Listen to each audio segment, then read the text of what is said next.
están? Qué gusto saludarles. Bienvenidas y bienvenidos a una emisión más de Semana 21.2, el programa del canal del Congreso de la Ciudad de México, en el que a través de notas, reportajes y entrevistas analizamos la información más importante generada por nuestras legisladoras y legisladores.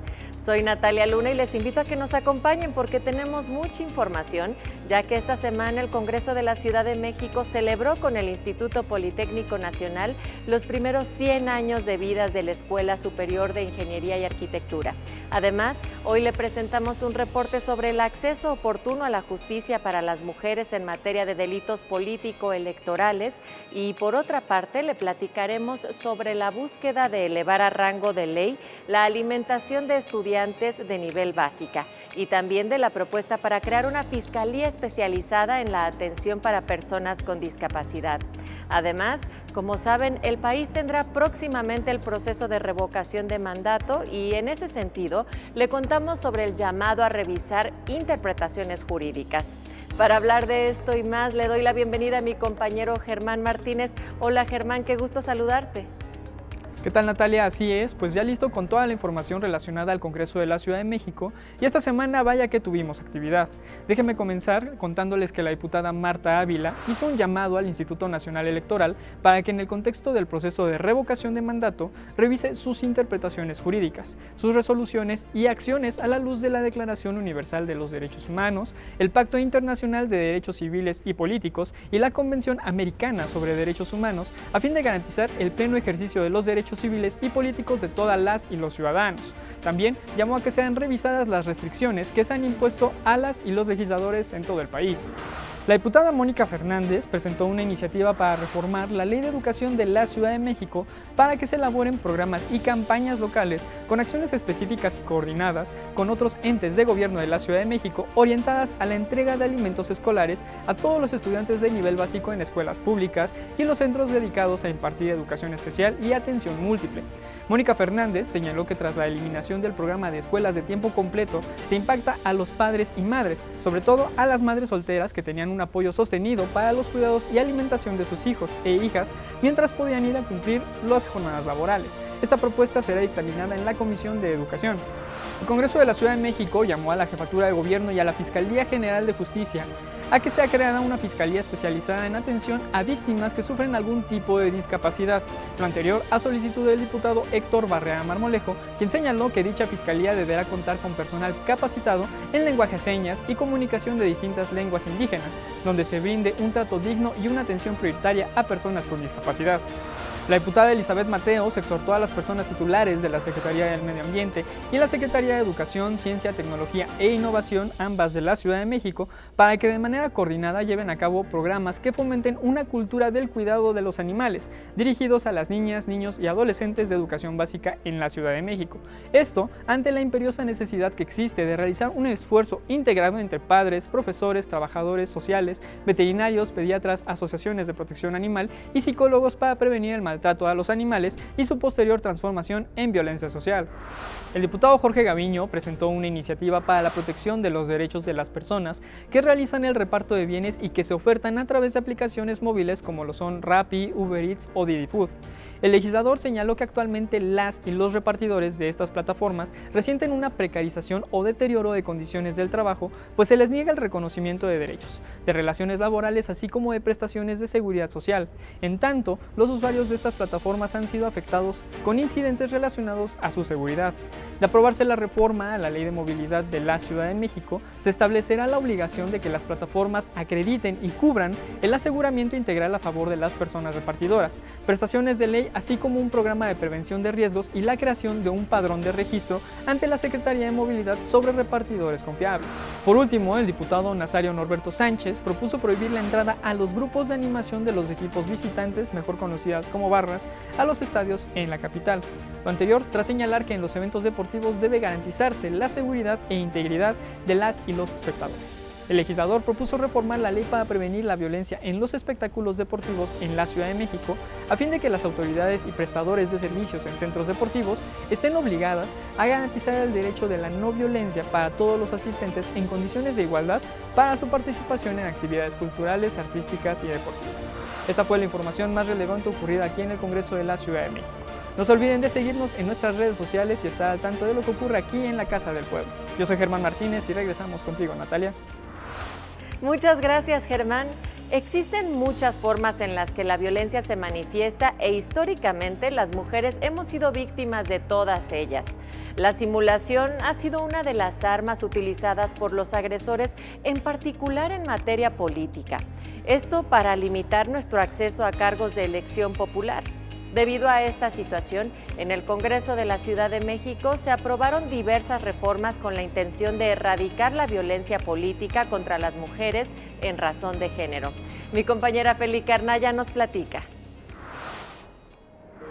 Hola Natalia, qué gusto saludarte. Cuando hablamos de paridad de género nos referimos al principio de igualdad que tienen hombres y mujeres para participar en cargos de representación política. Es un criterio que está estipulado en la ley para garantizar igualdad entre ambos. La paridad de género no es un tema de moda, es el resultado de una larga lucha de las mujeres en la sociedad mexicana para poder acceder a un derecho de la misma manera que los hombres, al voto, a que puedan ser elegidas mediante un proceso comicial para ocupar un cargo público en cualquiera de los 3 niveles de gobierno. Durante muchos años, los cargos de elección popular fueron exclusivos para hombres. Los partidos políticos solo los postulaban a ellos sin permitir que las mujeres accedieran a esa participación ciudadana. Establecerlo en la ley era necesario para terminar con una práctica que había puesto en amplia desventaja a las mujeres en la política. Ante esta situación, la legislación respecto al tema es la vía que lleva a garantizar el cumplimiento de los derechos, por lo que durante la primera legislatura del Congreso de la Ciudad de México se presentó una iniciativa para reformar el Código de Instituciones y Procedimientos Electorales y la Ley Procesal Electoral, ambos de la Ciudad de México, en materia de paridad, violencia política de género y violencia política contra las mujeres en razón de género. El proceso que acompañó la construcción de este dictamen fue en particular, por demás, observado y discutido. El documento que hoy se pone a su consideración es producto de las distintas aportaciones obtenidas de legisladoras y legisladores, ya sea que integraran o no las comisiones unidas. Al tratarse de un sistema tan básico como es la armonización legislativa, dicho proceso de dictaminación debió ser terso y ágil. Sin embargo, bajo una falsa acepción, distintas posturas impidieron que así fuera, basando sus inconformidades en que el proyecto de dictamen incluía redacciones y reformas distintas a las establecidas en la reforma federal publicada el pasado 13 de abril y que, a decir de algunas personas, limitaba la facultad legislativa de este Congreso para reforzar y complementar los ordenamientos locales que en la materia se consideran necesarios. Dentro de las reformas aprobadas en una sesión extraordinaria, se establece que las autoridades locales deberán realizar sus funciones con perspectiva de género y con enfoque de derechos humanos, garantizando el principio de paridad de género en el gabinete del Gobierno de la Ciudad de México. Además, se integraron las definiciones de paridad de género horizontal, violencia política contra las mujeres en razón de género, principio democrático, principio de igualdad y no discriminación, sanciones a las conductas de violencia política contra las mujeres en razón de género. Todas las reformas tienen por objetivo que se les garantice a las mujeres la oportunidad de acceder a los mismos espacios con paridad, es decir, 50% para ellas y 50% para ellos. La violencia política en razón de género se refiere a las acciones, conductas y omisiones que transgreden las normas electorales y/o los derechos político-electorales de la ciudadanía en procesos democráticos o fuera de ellos, cometidas por una persona o un grupo, que tienen por objeto o resultado sesgar, condicionar, restringir, impedir, menoscabar, anular, obstaculizar, excluir o afectar el reconocimiento, goce y o ejercicio de derechos políticos o de las prerrogativas inherentes a un cargo público, lesionar la legalidad y certeza de las elecciones, dañar la integridad institucional y o realizar fraude a la ley. La violencia política en razón de género son las acciones, conductas y omisiones que violentan, transgreden normas electorales o derechos político-electorales de la ciudadanía en procesos democráticos electorales, de participación ciudadana o fuera de ellos, que conllevan un elemento de discriminación por razones de género, como pueden ser patrones, roles, identidades, estereotipos, relaciones asimétricas de poder, condiciones de vulnerabilidad, exclusión, diferenciación no justificada o negación del reconocimiento de la igualdad de derechos y dignidad de todas las personas por cualquiera de las características inherentes a la condición humana. Al ser desafortunadamente prácticas que aún se dan en la sociedad mexicana, es por medio del marco normativo que se deben sancionar a las mismas. Dicha reforma puso en nuestras manos una oportunidad única que fortalecería el camino hacia el ejercicio efectivo de nuestros derechos político-electorales, cuyos efectos habrían representado para nosotras, todas, la posibilidad de un proceso electoral libre de violencia como ningún otro, oportunidad que dejamos escapar por intereses particulares ajenos a garantizar la igualdad de oportunidades y la no discriminación, que al menos para el siguiente proceso electoral no pasarán de ser solo un concepto más. Lo que hagamos ahora será de donde habrán de partir las nuevas generaciones hacia un futuro más democrático e igualitario, para fortalecer nuestra sociedad y con un camino justo para que las mujeres no tengamos que arriesgar ni la integridad física ni la vida misma por decidir formar parte de la vida política de nuestro país. La democracia no se puede entender sin la participación de las mujeres, al igual que tampoco se deben permitir que sea negada por ninguna circunstancia. Por esta razón, en la construcción de la iniciativa y el dictamen participaron diputadas y diputados, así como organizaciones de la sociedad civil, consejeras electorales, magistradas y el Observatorio de Participación Política de la Ciudad de México, así como instituciones de gobierno. Con las reformas al Código de Procedimientos Electorales y la Ley Procesal Electoral, ambos de la Ciudad de México, se atiende una deuda que se tenía con las mujeres de poder participar libremente en procesos electorales en la vida pública de la Ciudad de México y que sienta un precedente para las mujeres que vendrán en busca de nuevos cargos, además de sancionar la violencia política en razón de género para que no se permitan actos que vulneren o violen los derechos políticos y electorales de las capitalinas. Por unanimidad, con 62 votos a favor, fue aprobado el dictamen que reforma el Código de Instituciones y Procedimientos Electorales y la Ley Procesal Electoral de la Ciudad de México, con responsabilidad social en favor de las mujeres, para que se garantice su participación con igualdad y perspectiva de género. Natalia, es todo por mi parte, nos vemos la próxima semana. Hay que destacar que la reforma define sin ambigüedades el significado de violencia política contra las mujeres, así como la distribución de competencias para su prevención, atención, erradicación, medidas cautelares y reparación.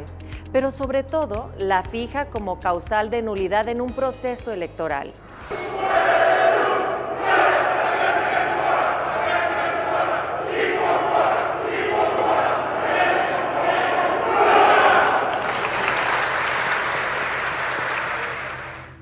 Con esta porra a su alma mater fue como egresados y profesores de la Escuela Superior de Ingeniería y Arquitectura, la ESIA, del Instituto Politécnico Nacional, participaron en la sesión solemne que llevó a cabo el Congreso de la Ciudad de México para conmemorar los primeros 100 años de su fundación, un 22 de marzo de 1922.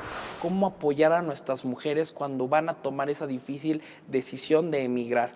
Porque la sociedad te sigue señalando como mujer, que dejaste a tu familia, te dicen que no lo vas a lograr y sobre todo no creen que puedes alcanzar tus sueños o tus metas en otro país. Es muy difícil incluso para una mujer emigrar al mismo punto, llegar a la misma ciudad. Para un hombre puedes quedarte donde sea e incluso dormir en la calle.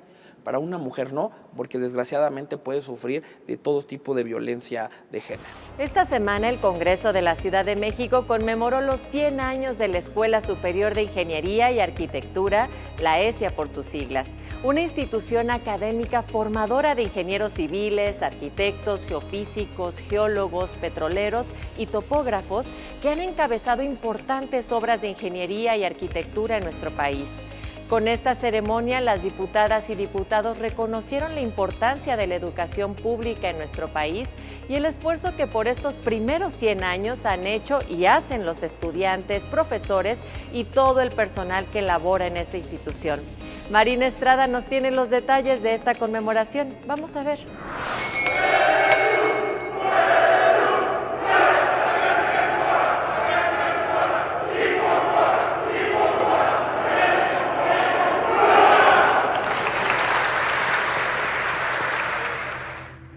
Con esta porra a su alma mater fue como egresados y profesores de la Escuela Superior de Ingeniería y Arquitectura, la ESIA, del Instituto Politécnico Nacional, participaron en la sesión solemne que llevó a cabo el Congreso de la Ciudad de México para conmemorar los primeros 100 años de su fundación, un 22 de marzo de 1922.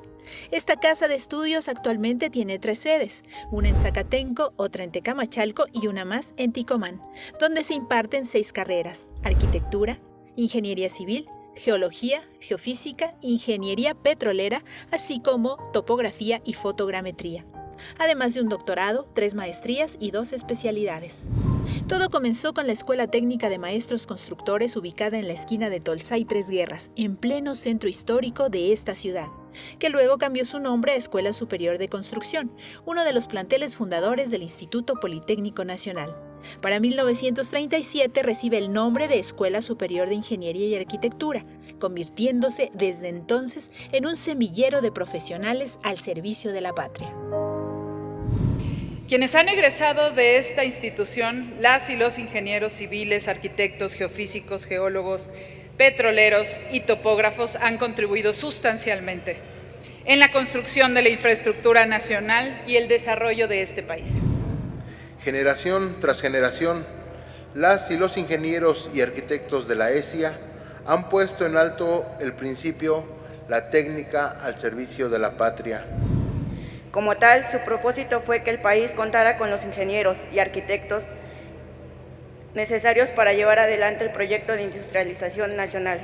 En estos 100 años de historia, la ESIA ha cumplido a cabalidad con su misión de preparar a las mujeres y hombres que dieran vialidad técnica a obras de modernización del país.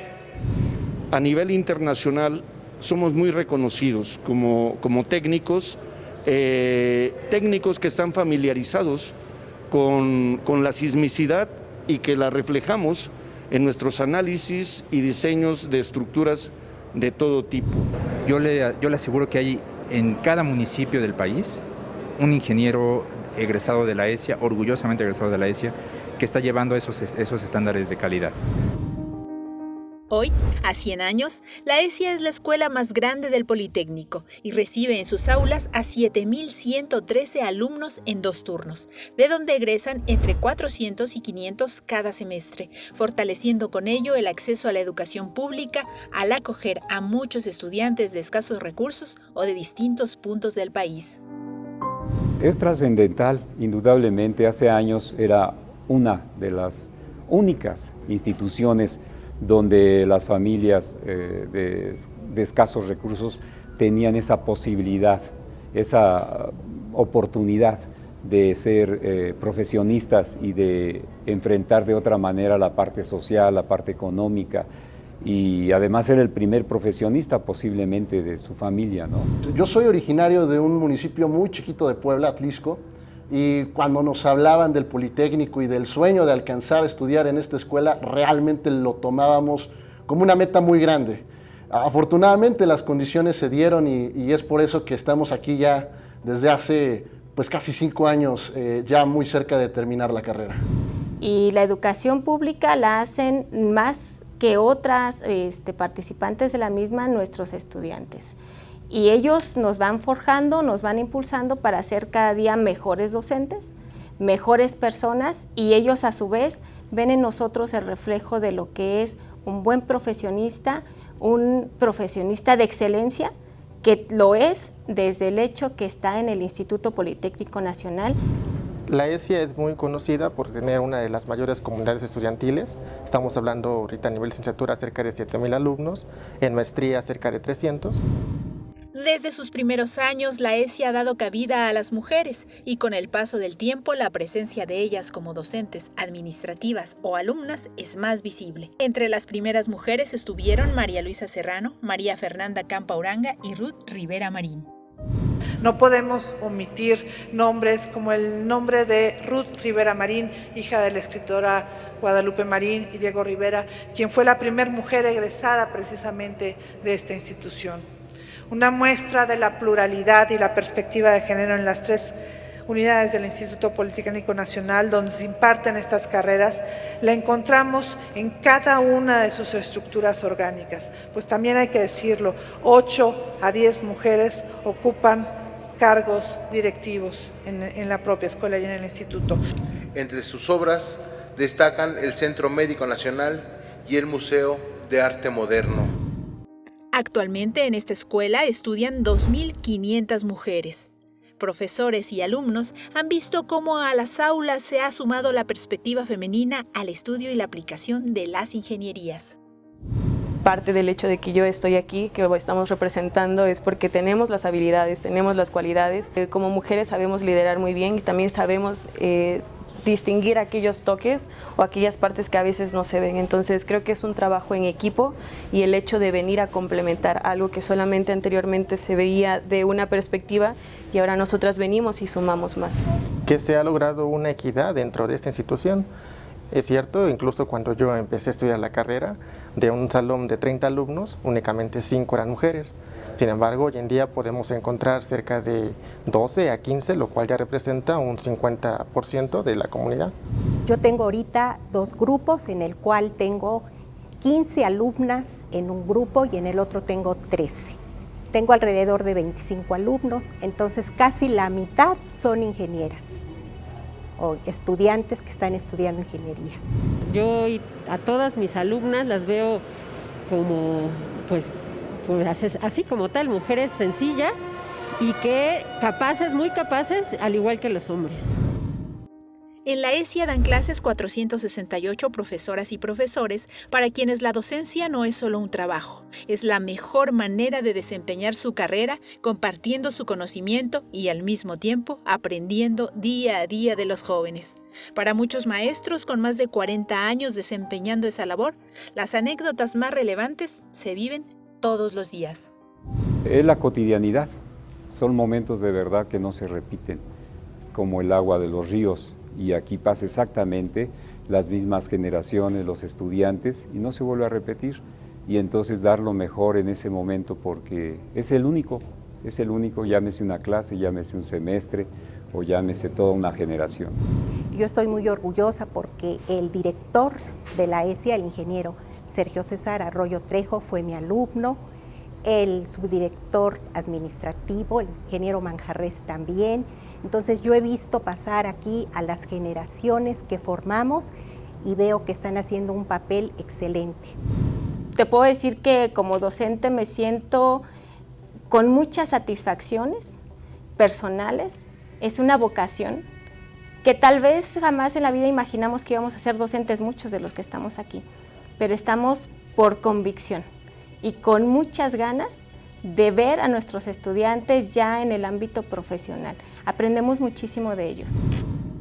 Todos sabemos que la creación del Instituto Politécnico Nacional por el entonces presidente Lázaro Cárdenas en aquel 1936 dio rumbo al país. A partir de entonces, el desarrollo de la infraestructura hizo que México sea uno antes del Instituto Politécnico Nacional y otro México a partir de su fundación. Y es que el impulso de estas carreras no tiene solamente como objetivo el desarrollo de la técnica y la ciencia, tiene sobre todo un sentido social. Creo que desde el momento de que decidí elegir la carrera hice una amplia investigación de cuál era la carrera que representaba o abarcaba la mayor parte de temas que pudiera ayudar a la sociedad y de una u otra forma también poder implementar las habilidades que tenía. La carrera por su vocación meramente social, la intención de mejorar la calidad de vida de las personas, yo creo que es una motivación que nos debe mover a todos los mexicanos. Yo creo que los conocimientos que hemos adquirido aquí en la escuela, así como las habilidades, son de vital importancia para la sociedad. Entonces debemos formar grandes ingenieros, pero sin olvidar que también tenemos una gran labor social. Por las aulas de la CIA han desfilado ingenieros, arquitectos que con un profundo sentido de servicio social y nacional han participado en todo un conjunto de obras arquitectónicas y de ingeniería, sin los cuales no se atendería el pasado, el presente y el futuro de México. Así, A lo largo de un siglo, arquitectos, ingenieros, geólogos, geofísicos, topógrafos y urbanistas han contribuido al desarrollo del país y de la ciudad, construyendo viviendas, escuelas, laboratorios, hospitales, fábricas, refinerías, centros culturales, deportivos y de abasto, edificios de gobierno, terminales de autobuses, puertos, aeropuertos, instalaciones hidráulicas, eléctricas, infraestructura férrea, carreteras, puentes, presas, además de participar en la elaboración de leyes y otras disposiciones normativas. No es gratuito que toda la comunidad estudiantil, docente y administrativa, así como sus egresados, asuma las grandes responsabilidades de estos profesionales con un gran orgullo que nace de su preparación y de su valor social como profesionistas. Es un verdadero honor y platicamos de forma recurrente, también es una responsabilidad muy grande. Representar al Instituto Politécnico Nacional, representar a la ESIA Zacatenco, es una tarea que para nada es fácil, es verdaderamente complejo, es tener que estarse preparando, asumiendo responsabilidad de forma constante y también pues de la mano un reto muy grande para cada uno de nosotros. Pues para mí es un gran orgullo ser profesora y ser egresada de esta gran institución que es la ESIA Zacatenco, puesto que hemos formado ingenieros civiles con ética, con responsabilidad y con compromiso para poder asumir todos los retos que tienen ellos por vencer en su vida profesional. Demasiado orgullo. Fue un gran reto, es una gran experiencia, también requiere arduo trabajo, ganas de sobresalir. Es parte de motivación, inspiración, reto y estrés también, el hecho de tener o estar representando una casa grande que tanto es conocida a nivel nacional como internacional. Ser parte de la ESIA para mí significa ser un alumno comprometido con el desarrollo de la infraestructura presente y a futuro que vaya a detonar tanto económica y socialmente a la sociedad. Un honor ser parte de la institución y un compromiso como ingeniero civil, ya que la ciudad, como todos sabemos, está en un centro sísmico. Como ingeniero civil tenemos la obligación de construir infraestructura que pueda ser utilizada con confianza y que cumpla con toda la normatividad de la ciudad. Gracias por dedicar todo su empeño, profesionalismo durante décadas. Gracias por ser parte de nuestro orgullo. La celebración de esta ceremonia es digna de todos ustedes como egresados académicos y personal administrativo que día a día han dejado todo su empeño a esta importante labor educativa. Y con júbilo y gloria los felicito por estos primeros 100 años.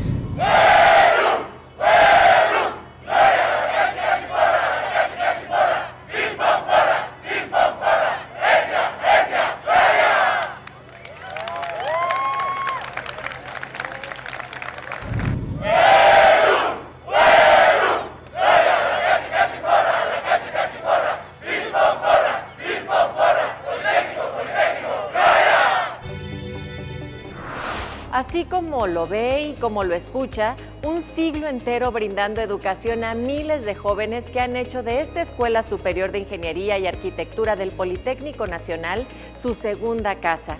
100 años en los que varias generaciones de jóvenes estudiantes han descubierto su vocación y muchos profesores han puesto los conocimientos adquiridos al servicio de esta ciudad, de este país. 100 años en los que, como decíamos, se ha contribuido a fortalecer la educación pública en México y con ello la vida de miles o millones de mexicanas y mexicanos. Porque la migración no solamente es para quienes se van, sino también para quienes se quedan y quienes regresan. Y en esto hay dos vertientes. Las mujeres deportadas son porque pasaron por un proceso legal de deportación en los Estados Unidos, principalmente, o en el país de recepción, donde están fichadas para no poder volver a ese país, en este caso la mayoría en los Estados Unidos, y podríamos decir que son tratadas, dejadas literal en la frontera. Cruzas el muro y ahí les dejan, sin nada ni nada que puedan hacer. Es un placer recibirles en el espacio de la entrevista de semana 21.2 como cada semana, pero hoy tendremos el honor de poder platicar con el diputado migrante Raúl Torres de Partido Acción Nacional, que conforma parte de esta segunda legislatura del Congreso de la Ciudad de México.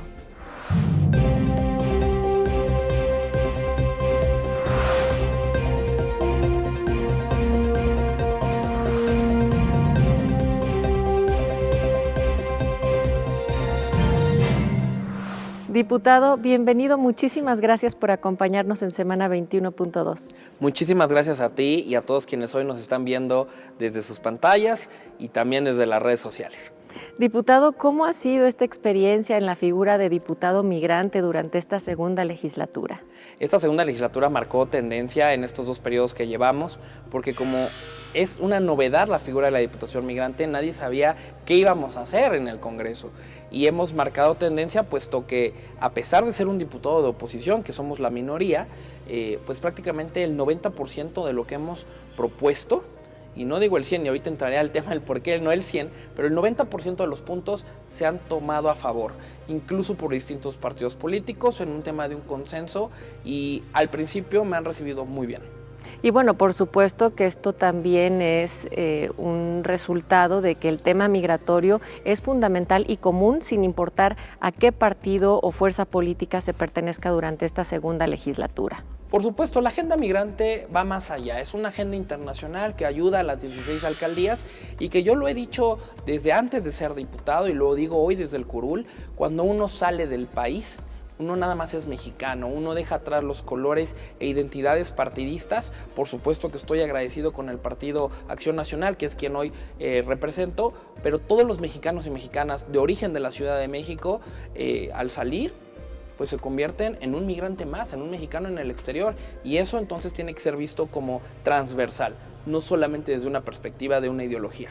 Ha habido varias propuestas que ya ha presentado aquí en tribuna ante el Pleno, sin embargo, hoy queremos detenernos específicamente en una que tiene el matiz de género, y para ello hay que decir que la migración, el fenómeno migratorio ha tenido distintos periodos, distintas oleadas, pero también se le veía la migración mexicana hacia Estados Unidos en particular, después hablaremos que esto ya se ha ampliado muchísimo, con rostro de hombre, con rostro de jornalero en su momento. Sin embargo, esto ha ido modificándose y hay que entender que la perspectiva de género tiene que atravesar, por supuesto, el cómo abordamos los fenómenos migratorios, diputado.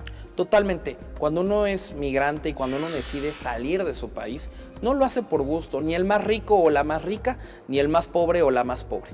Todos lo hacemos por una necesidad de que nos vaya mejor, de alcanzar un sueño y por supuesto de ayudar a nuestras familias que muchas veces se quedan aquí en la capital del país. Pero lo que mencionas es muy cierto, porque hoy un dato es que la mayor parte de los mexicanos están en un promedio de edad de 49 años. Es una diáspora capitalina relativamente joven, activa económicamente y que incluso en los Estados Unidos es 55% hombres, 45% mujeres. Estamos hablando de casi a la par.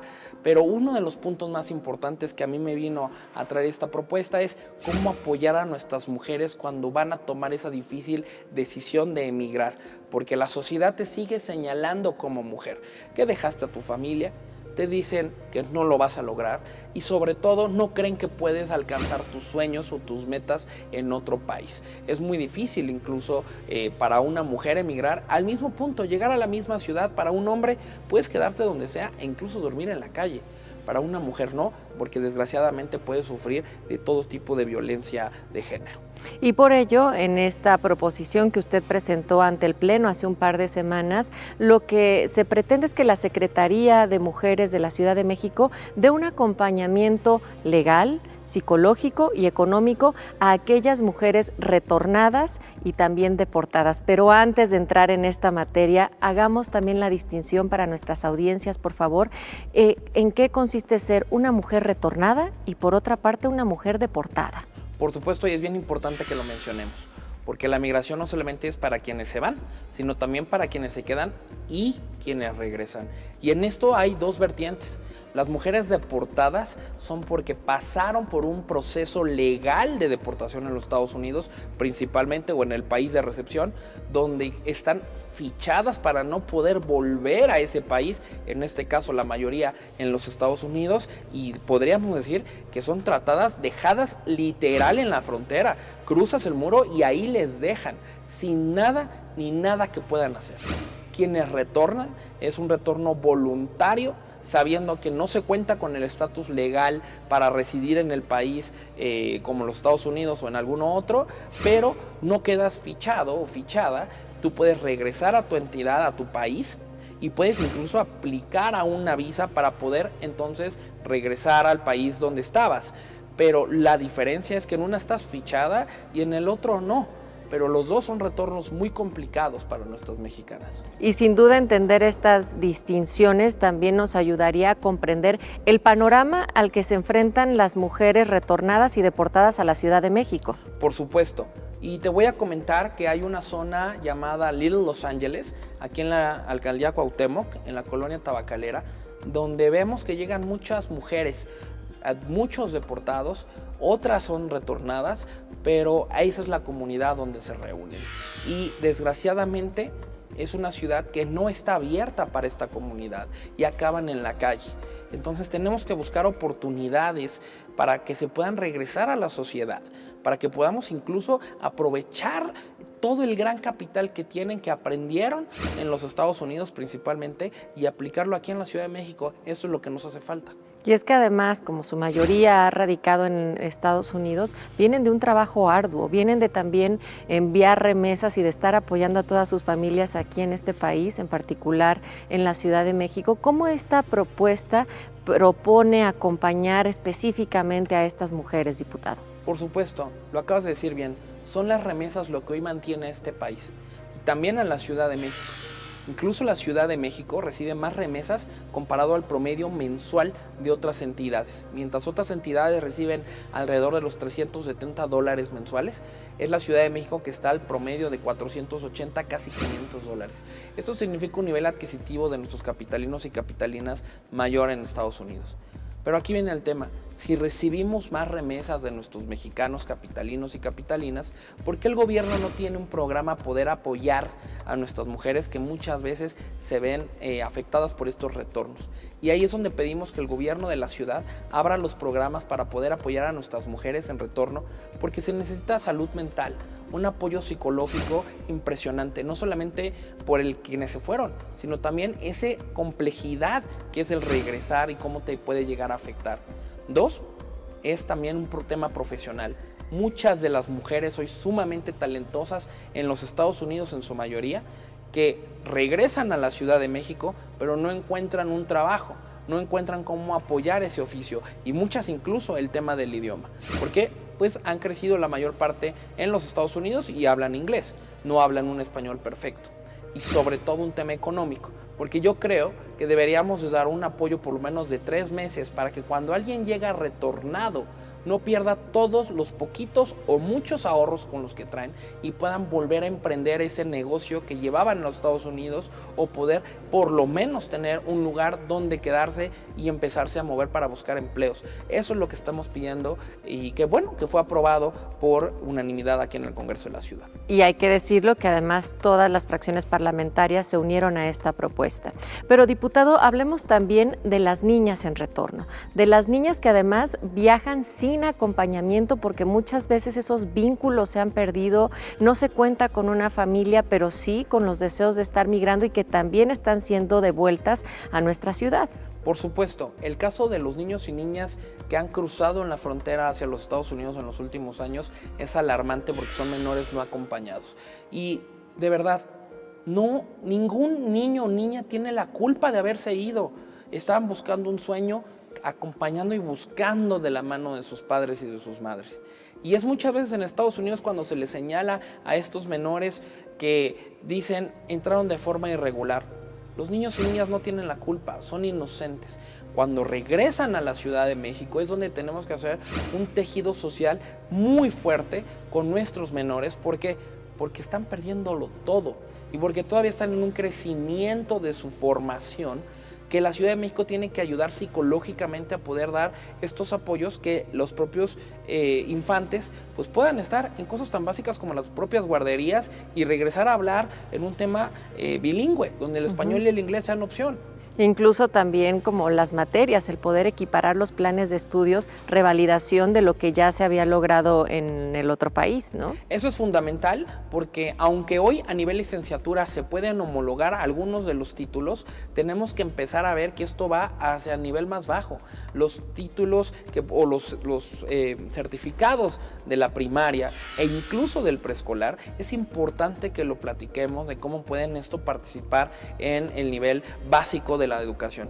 Pero también hay muchas mexicanas que son nacidas en los Estados Unidos, pero que sus papás no tienen el estatus regular, por lo tanto a los papás o a las mamás las deportan, pero son ciudadanas americanas. Hoy tenemos muchos casos de ciudadanas americanas nacidas en los Estados Unidos, cuyos padres han sido deportados, hoy están aquí en México, son ciudadanos americanos o ciudadanas americanas, y que también lo podrían ser mexicanas, porque son de padres o madres mexicanos, pero hay problemas con la nacionalidad, porque no se entiende ni de uno ni de otro, y para todos los trámites, pues se pierde ese contacto y quedan pues prácticamente sin nación. Por eso, nuevamente, tener perspectiva de género al momento de estar creando leyes y creando propuestas también para poder auxiliar a quienes han migrado de nuestra ciudad es imprescindible, diputado, porque las mujeres también son un vínculo social fundamental para las familias, somos quienes también generamos, cuidamos de la vida, y por ello cuando existe un tema de deportación o de retorno, se quiebra también el tejido social. Por supuesto, y eso es algo muy importante en los valores que yo llevo hoy como diputado. La familia es la base de toda sociedad. Cuando la familia, que como bien lo dice, son la mayor parte mujeres, quienes hoy son el motor de todas las familias en la Ciudad de México, y cuando deciden emigrar se rompe, ahí viene un gran problema. Pero no nada más va en una situación de quienes se van, sino también de quienes se quedan. Yo soy un ejemplo de eso. Cuando mi papá es el primero en decidir emigrar a Los Ángeles y posteriormente a Nueva York, es mi mamá quien se queda a cargo de la familia, es mi mamá quien nos saca adelante a mi hermana y a mí. Y es mi mamá quien nos saca hasta que prácticamente 16 años después yo puedo alcanzar a mi padre. Entonces no nada más es un tema de las mamás, es un tema de las esposas, pero también hay quienes no tienen una familia como tal de madres, hijos, pero también tienen proyectos y están siguiendo a sus cónyuges en otras partes del mundo, y es un tema, por ejemplo, lo que pasa hoy en Europa. Ahora, ¿cómo ha avanzado esta proposición? ¿Cuáles son los planes para poderle dar seguimiento? Y también, ¿qué decirle a las mujeres retornadas o deportadas que están ahorita en la Ciudad de México y que necesitan, por ejemplo, de este tipo de asistencia legal, psicológica y económica? De entrada les podemos decir que como esto se aprobó de forma unánime por los distintos grupos parlamentarios, pues estamos esperando los resultados de cuando nos anuncien que ya está en función esto por parte de la Secretaría de la Mujer aquí en la Ciudad de México.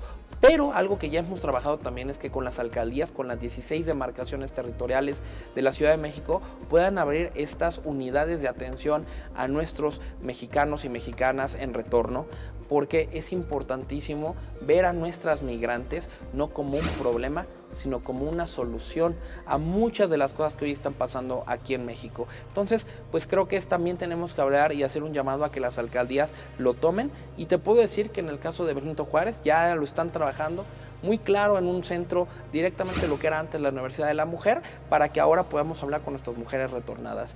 Y si me permites mandar un mensaje, and I will change to English, because most of you guys and women that were returnees to Mexico City don't speak Spanish. So one of the main things that we're going to be doing is to start giving lessons of Spanish so you can start applying for different employees and different works and jobs around Mexico City.